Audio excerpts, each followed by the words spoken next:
नागपुर के राजनगर इलाके में स्थित झोपड़पट्टी पर आज सुबह अचानक प्रशासनिक बुलडोजर चलाए गए, जिससे इलाके में अफरा तफरी मच गई। इस कार्रवाई में लगभग 200 परिवारों को बेघर कर दिया गया।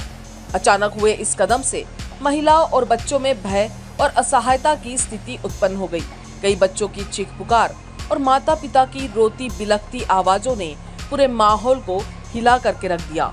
स्थानीय निवासियों का आरोप है कि प्रशासन ने न तो कोई पूर्व सूचना दी और न ही पुनर्वास की व्यवस्था सुनिश्चित की। झोपड़पट्टी के साथ साथ जीवन की मूलभूत जरूरतें जैसे कपड़े, किताबें, दवाइयां और राशन सब मलबे में दब गए। नागरिक समाज और सामाजिक संगठनों ने इस कार्रवाई को अमानवीय करार देते हुए विरोध करते हुए कहा कि ये केवल एक अवैध निर्माण हटाओ अभियान नहीं, बल्कि गरीबों के अस्तित्व पर चोट है। पहले डोबी बस्ती जो है मोमिनपुरा के बाजू, कम से कम वहाँ पे 400-800 घर है, वो घरों को भी नोटिस दिया गया। अब वहाँ पे रेलवे द्वारा नोटिस दिया गया है, लेकिन वो जो बस्ती है वो 60-65 साल पुरानी है। तो यहाँ पे रिहैबिलिटेशन की, पुनर्वसन की जो जवाबदारी है वो राज्य सरकार की है। अब वो चाहे ज़मीन किसी की भी हो, ये बहुजन है। जो जगह सरकारी है वो जगह हमारी है। ये नारा किसने दिया था ये आप सबको पता है। तो हमारा क्लियरली कहना है कि अगर सरकारी ज़मीन के ऊपर अगर ये इस देश का मूल निवासी बैठा हुआ है, तो अगर इनके वोट से अगर आप आमदार खासदार बन रहे हो, तो अगर इनका वोटर आईडी फर्जी है, इनकी ज़मीन अगर फर्जी है, तो इनके वोट से आप जो नेता बने हो वो भी फर्जी है। तो कृपया करके सबसे पहले इस देश का जो नागरिक है उसको आप बेघर मत करो। ये आने वाली पीढ़ी है, इनको आपने बेघर कर दिया।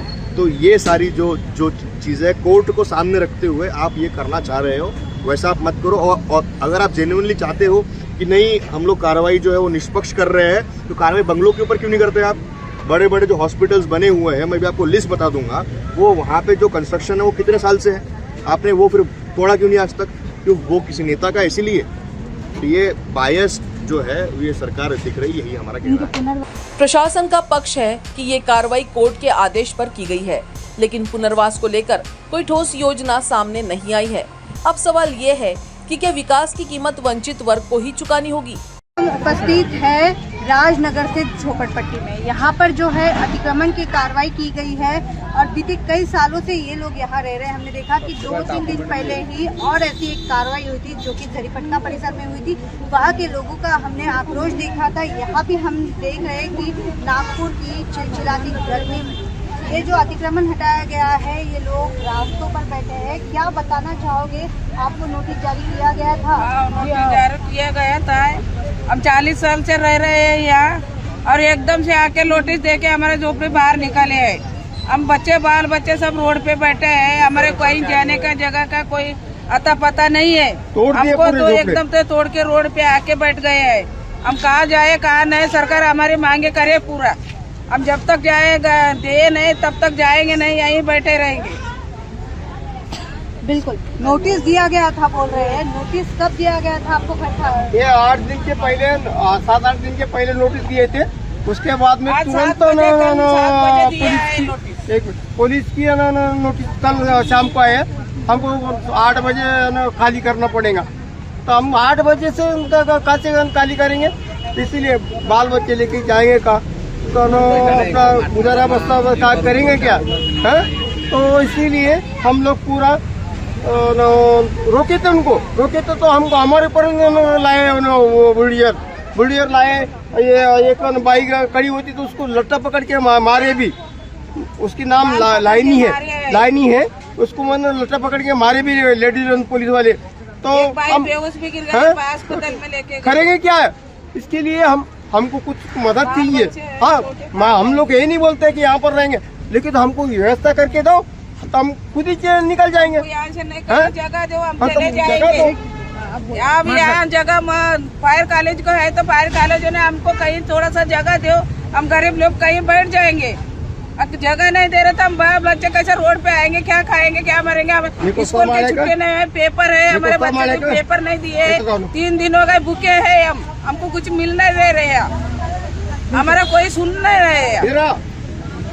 कितने दिन हो गए बताओ मुझे, आप यहाँ रह रहे हैं? 40 साल हो गए, मैं 40 साल के करीब हो गए। 40 साल के डॉक्यूमेंट भी है, बैठे उस समय डॉक्यूमेंट कोई नहीं मिला था, ना आधार कार्ड, वोटिंग कार्ड, ना राशन कार्ड, ये नहीं मिले। उसके बाद में 5-10 साल के बाद में कोई आया तो हमको ये रास्ता बताया, ये रास्ता बता के हम उसमें निकाले हमने। तो उसके बाद में हमारे पास में है, तब से है हमारे पास डॉक्यूमेंट है, राशन कार्ड है, आधार कार्ड है, वोटिंग कार्ड है, सभी है। कुछ लोगों के घर के टैक्स लगे हुए हैं, टैक्स लगे, मीटर बिजली के बिल लगे हुए हैं, इलेक्ट्रिक के बिल भी लगे हुए हैं। अब ये बताइए कि इतनी पुरानी बस्ती होने के बावजूद, और ये पीडब्ल्यूडी की जगह है, जिस जगह पे ये झोपड़पट्टी इस वक्त बैठी हुई है वो पीडब्ल्यूडी की जगह है, और उन्होंने अपने स्टालिन को बोला हुआ है कि ये राजनगर की झोपड़पट्टी की पूर्णवासी है।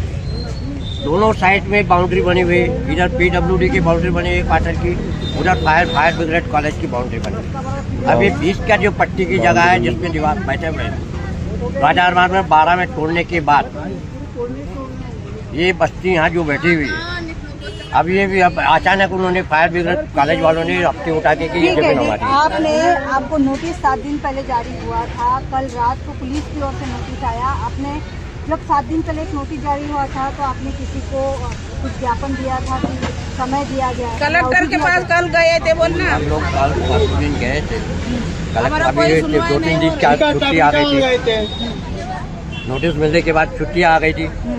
छुट्टी आने की वजह से हमारी सोमवार की दिन, बाद में मंगलवार के दिन कलेक्टर से मिले थे, पूरे पब्लिक हमारे साथ में लेके यहाँ की बस्ती की गई हुई थी, कलेक्टर से मिले थे। उन्होंने ठीक है हम तो आपको टाइम देते हैं करके, लेकिन दिया नहीं, उनकी तरफ से कोई आदेश इनको दिया नहीं। फायर ब्रिगेड वालों को इन्होंने फॉरवर्ड करा लिया अपना आदेश तोड़ने के लिए, अतिक्रमण हटाने के लिए।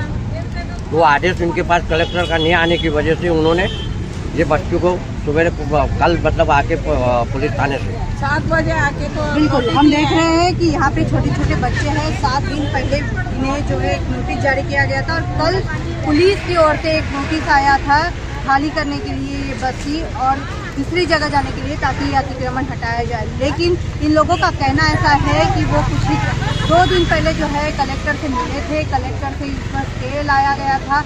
उन्होंने कहा था कि आपको समय दिया जाएगा, लेकिन उससे पहले ही मतलब आज आकर यहाँ जो अतिक्रमण है वो अतिक्रमण जो है निकाला गया है। मतलब इनकी घर जो है जो भी यहाँ की वसाहत ये तोड़ी गई है। हम देख रहे हैं कि नागपुर में इतनी धूप है और इतने धूप में ये कार्रवाई अगर होती है तो इन्हें कुछ समय जो है इनके कहने अनुसार कि इन्हें समय देना चाहिए था घर को खाली करने के लिए, ताकि वो दूसरी जगह जा सके, अपना रह सके। आधे कालीन उड़ल गए, आए दुर्गा कालीन जो है जोड़े गए, वंदना ऊपर बैठे और उन लोगों का कहना है कि हमें अगर समय दिया जाता तो हम ये बस्ती खाली कर देते, लेकिन इन्हें समय पर्याप्त समय नहीं मिल पाया।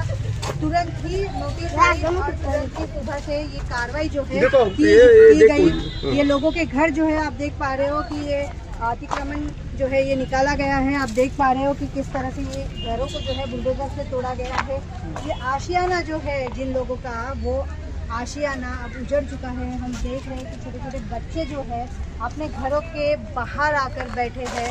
ऊपर से गर्मी जो है, नागपुर की चिलचिलाती गर्मी, धूप जो है यहाँ पर दिखाई दे रही है। छोटे छोटे बच्चे जो है धूप में है। अगर इन्हें समय वाकई दिया जाता तो ये लोग क्या ये बस्ती छोड़कर जाते, ये भी एक सवाल है।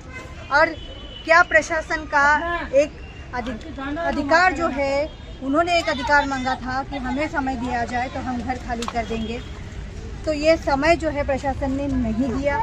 ये पूरे सवाल अब ये कार्रवाई के बाद उपस्थित होने लगे। हमारा हर शब्द समाज की आवाज, हमारी हर पहल निष्पक्षता का कदम। आपकी हर समस्या में आपसे पहले दिखेंगे हम हैं न्यूज फर्स्ट। ईश्वर का सच, हमारा साहस और आपका विश्वास। सच, साहस और विश्वास। अगर आप ये वीडियो YouTube पर देख रहे हैं तो हमारे चैनल को सब्सक्राइब कर बेल आइकन दबाएं।